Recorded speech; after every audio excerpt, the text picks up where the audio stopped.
ഇരുപക്ഷവും പ്രതിപക്ഷമാണെങ്കിലും ഭരണപക്ഷമാണെങ്കിലും അത് ജനങ്ങൾക്കിടയിൽ പ്രവർത്തിക്കുന്ന, ജനങ്ങളിൽ നിന്ന് വിവരങ്ങളും വിഷമങ്ങളും ഒക്കെ ഒപ്പിയെടുത്ത് തന്നെ പ്രവർത്തിക്കുന്ന രാഷ്ട്രീയ ചേരികളാണ്.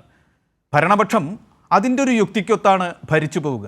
പലപ്പോഴും പ്രതിപക്ഷത്തിന് അവരുടേതായ കാര്യങ്ങൾ ചൂണ്ടിക്കാണിക്കേണ്ടി വരും. അതിൽ നിന്ന് ഭരണപക്ഷവും പാഠം ഉൾക്കൊള്ളേണ്ടി വരും. ഇന്ന് കേരളത്തിൻ്റെ ഭരണപ്രതിസന്ധി അതാണല്ലോ പ്രതിപക്ഷം ഉയർത്തിക്കാട്ടിയത്. അങ്ങനെ ഒരു കാര്യവുമായി അവർ ചർച്ചയിൽ പങ്കെടുത്തപ്പോൾ അവരുടെ അംഗങ്ങൾ മുഴുവൻ, മാത്യു കുഴൽനാടൻ മുതൽ പ്രതിപക്ഷ നേതാവ് വി.ഡി. സതീശൻ വരെയുള്ളവർ ചർച്ചയിൽ അണിനിരന്നപ്പോൾ ഭരണപക്ഷത്തിന് ഇതാ ചില കാര്യങ്ങൾ ശ്രദ്ധിക്കാനുണ്ട് എന്ന മട്ടിൽ എന്തെങ്കിലും കിട്ടിയോ, അതോ അത് മറ്റൊരു രാഷ്ട്രീയ നാടകമായി കലാശിച്ചുവോ? സഭയിൽ പലപ്പോഴും അരങ്ങേറാറ് രാഷ്ട്രീയ നാടകമായതുകൊണ്ടാണ് അത്തരത്തിലുള്ള ഒരു പ്രയോഗം നടത്തേണ്ടി വന്നത്. കെ ബാബു. ശ്രീ മാത്യു കുഴൽനാടൻ MLA-യിൽ നിന്ന് ആരംഭിച്ച് പ്രതിപക്ഷ നേതാവ് ബഹുമാനപ്പെട്ട വി.ഡി. സതീശനിലെത്തുമ്പോഴും യഥാർത്ഥത്തിൽ കേരളത്തിൻ്റെ ഇന്ന് ഈ സാമ്പത്തിക പ്രതിസന്ധി എന്ന് അവർ വിശേഷിപ്പിക്കപ്പെടുന്ന അവസ്ഥയിലേക്ക് ഈ കേരളത്തെ കൊണ്ടെത്തിച്ചത് ആരാണ് എന്നും അവരെക്കുറിച്ച് ഒരക്ഷരം പറയാൻ പോലും അവർ തയ്യാറായില്ല. അതാണ് ഇന്ന് കണ്ടിട്ടുള്ള ഏറ്റവും വലിയ ചർച്ച.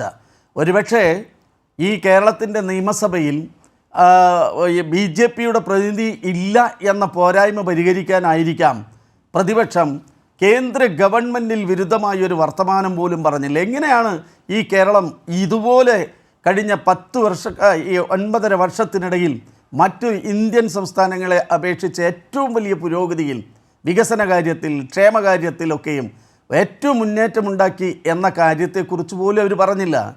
ആരാണ് സാമ്പത്തികപരമായ പ്രതിസന്ധി ഈ കേരളത്തിൽ സൃഷ്ടിക്കുന്നത്? വളരെ സിമ്പിളല്ലേ, എടുത്തു പരിശോധിച്ചാൽ നമുക്ക് കാണാൻ കഴിയുമല്ലോ. 2015 2.52% നികുതി വിഹിതമായി നമുക്ക് ലഭിച്ചത്. അത് 1.92% കുറച്ചു. അതുപോലെ തന്നെ ഈ കേന്ദ്രാവിഷ്കൃത പദ്ധതിയിലേക്ക് ചെലവെന്ന നിലയിൽ 25% ഉണ്ടായിരുന്ന സ്റ്റേറ്റിൻ്റെ വിഹിതം 40% വർദ്ധിപ്പിച്ചു. ഇന്ത്യയുടെ വരുമാനത്തിൻ്റെ 60% കേന്ദ്രം കൈക്കലാക്കുമ്പോൾ സംസ്ഥാനങ്ങൾ 63% വരുന്ന സംഖ്യ അവരുടെ വിനിയോഗത്തിന് വേണ്ടി ചെലവഴിക്കണം. അതുപോലെ തന്നെ 2019-20 കാലത്ത് നമുക്ക് ലഭിച്ചിരുന്ന GSTയുടെ നഷ്ടപരിഹാര തുക 8,111 കോടി രൂപയാണ്. അതുപോലെ തന്നെയാണ് നമ്മുടെ വായ്പ പരിധി വെട്ടിക്കുറച്ചു. അതുപോലെ ഇപ്പോൾ ഓരോന്നെടുത്ത് നോക്കൂ. നെല്ലിൻ്റെ ഇനത്തിൽ മാത്രം 2,601 കോടി രൂപ തരണം. അവസാനമായി സെക്കൻഡ് ക്രോപ്പിലേക്ക് ഈ കേരളത്തിൻ്റെ കൃഷിക്കാർക്ക് കൊടുക്കാനുണ്ടായിരുന്ന 70 കോടി രൂപ കഴിഞ്ഞ ദിവസം ഈ ഗവൺമെൻറ് അനുവദിച്ചു. എന്നാൽ കേന്ദ്ര ഗവൺമെൻറ് തരാനുള്ള പൈസയെ സംബന്ധിച്ച് അവരൊരു വർത്തമാനം പറഞ്ഞില്ല. NHMൻ്റെ പേരിൽ ബ്രാൻഡ് എന്ന നിലയിലേക്കാണ് 636 കോടി രൂപ അവർ വെട്ടിക്കുറച്ചു കേന്ദ്ര ഗവൺമെൻറ്. ഒരു അക്ഷരം അവർ പറഞ്ഞില്ല.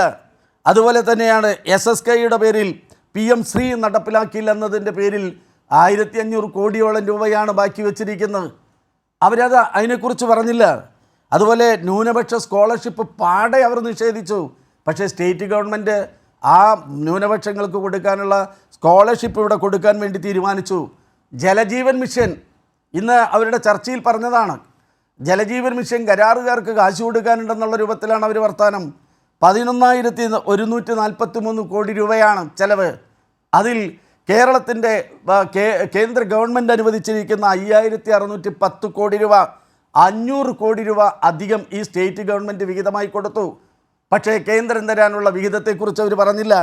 അതേപോലെ തന്നെയാണ് ഒരു 200, 300, 500 എന്നീ ക്രമത്തിൽ കേന്ദ്രാവിഷ്കൃത പെൻഷനുകളുണ്ട്. അതിൽ 8 ലക്ഷത്തോളമാണ് അവർ കൊടുക്കുന്നത്. കേരളത്തിൽ പെൻഷൻകാരുടെ എണ്ണം എടുത്ത് 62 ലക്ഷമാണ്. UDF ഭരിക്കുന്ന കാലത്ത് 32 ലക്ഷം. അതിൽ അന്ന് അവർ കൊടുത്തിരുന്നത് കേവലം 600 രൂപയാണ്. 1000 കടലാസിൽ വർദ്ധിപ്പിച്ചെങ്കിലും അത് കൊടുത്തു തീർത്തത് ഒന്നാം പിണറായി ഗവൺമെൻറ്. പക്ഷേ ആ വിഹിതത്തിൽ പോലും അവർ ലഭിക്കുന്നില്ല, തരാൻ ബാക്കിയാണ്. അതുപോലെ തന്നെയാണ് കുടുംബനാഥകളായ ആളുകൾ മരണപ്പെട്ടു പോയി കഴിഞ്ഞാൽ ഒരു 2,000 രൂപ വെച്ച് കൊടുക്കുന്നതാണ്. അപേക്ഷകൾ 8,352 പാലക്കാട് ജില്ലയിൽ മാത്രം കെട്ടിക്കിടക്കുക. അതിൽ തരാനുള്ള വിഹിതം തരുന്നില്ല. അതുപോലെ തന്നെയാണ് നമ്മുടെ UGC ശമ്പള സ്കെയിലിൻ്റെ ഭാഗമായി അധികരിച്ച ശമ്പളം ഈ കേരളത്തിലെ ഗവൺമെൻറ്റാണ് കൊടുത്തു തീർത്തത്. അതുപോലെ എടുത്തു പറഞ്ഞാലോ, വിഴിഞ്ഞം തുറമുഖത്തിൽ കേന്ദ്ര ഗവൺമെൻറ് നമുക്ക് ആകെ ചെലവഴിച്ചത് 8500 കോടി രൂപയാണ്. 5000-ഓളം കോടി രൂപ കൊടുത്തതും ഈ കേരളത്തിലെ ഗവൺമെൻറ്റാണ്. അതേപോലെ തന്നെയാണ് 500 കോടി, ഏകദേശം 500 കോടി രൂപ VGF എന്ന നിലയിൽ കേന്ദ്ര ഗവൺമെൻറ് വായ്പയിനത്തിലാണ് നമുക്ക് തരുന്നത്. ഒരു വലിയ വികസനമല്ലേ ഈ ഇന്ത്യ രാജ്യത്ത് തുറന്നത്? ഈ കേരളത്തിൽ മാത്രമാണോ അത്? അതേപോലെ തന്നെയല്ലേ കേരളത്തിൻ്റെ ഇടക്കാലങ്ങളിലുണ്ടാവുന്ന ഓരോ പ്രകൃതി ദുരന്തങ്ങൾ ഓരോന്നെടുത്ത് നോക്കൂ. ഏറ്റവും ഒടുവിലാണ് വയനാട് ഉണ്ടായത്. എന്തായിരുന്നു കേന്ദ്ര സമീപനം? ആ കേന്ദ്ര സമീപനത്തിൻ്റെ ഭാഗമായി നമ്മൾ കഴിഞ്ഞ ബഡ്ജറ്റിനകത്ത് ഒരു 24,000 കോടി രൂപയുടെ പ്രത്യേക പാക്കേജ് ആവശ്യപ്പെട്ടിരുന്നു. അതിലൊന്ന് 2,000 കോടി രൂപയെങ്കിലും വയനാടിന് വേണ്ടി നിങ്ങൾ അനുവദിക്കണം. ആ പാവപ്പെട്ടവർക്ക്, വീട് നഷ്ടപ്പെട്ടവർക്ക്, തൊഴിൽ നഷ്ടപ്പെട്ടവർക്ക്, അവിടുത്തെ വിദ്യാലയങ്ങൾ നഷ്ടപ്പെട്ടതിന് പുനർജീവിപ്പിക്കണം അവരെ. അതിനുവേണ്ടി അടിയന്തരമായി സഹായിക്കണം. ഒരു നയാ പൈസ എന്നില്ല. അവിടെ വന്ന് വട്ടോട്ട് പറന്നുപോയ ഹെലികോപ്റ്ററിൻ്റെ കാശും അവിടെ പാവപ്പെട്ടവർക്ക് കൊടുത്തിരുന്ന അരിയുടെ പൈസയും തിരിച്ചു പിടിച്ചു. എന്തൊരു ദ്രോഹമാണ് ഈ കേരളത്തോട് കേന്ദ്ര ഗവൺമെൻറ് അനുവർത്തിച്ചു വരുന്നത്. അതുപോലെ തന്നെയല്ലേ നമ്മൾ ഇവിടെ വന്യമൃഗ മനുഷ്യൻ തമ്മിലുള്ള സംഘർഷം മൂർച്ഛിച്ചു വരികയാണ്. സ്വാഭാവികമായിട്ടും 1,000 കോടി രൂപയുടെ സംഖ്യ നമ്മൾ ആവശ്യപ്പെട്ടു. 1000 പോയിട്ട് അര പൈസ തന്നില്ല. അതാണ് കേന്ദ്ര ഗവൺമെൻറ് അനുവർത്തിച്ചു വരുന്ന നയം വൈകല്യം. സാമ്പത്തികപരമായി ഉപരോധം ഏർപ്പെടുത്തി ഈ കേരളത്തെ ഞെരുക്കിക്കൊല്ലത്. ഇപ്പോൾ GST പുനഃപരിഷ്കരണം നടത്തിയിട്ടുണ്ട്. പ്രതീക്ഷിക്കുന്നത് 8,000 മുതൽ 10,000 കോടി രൂപയുടെ സാമ്പത്തിക നഷ്ടമുണ്ടാവുമെന്നാണ്. വരാം MLA യിലേക്ക് തിരിച്ചു വരാം.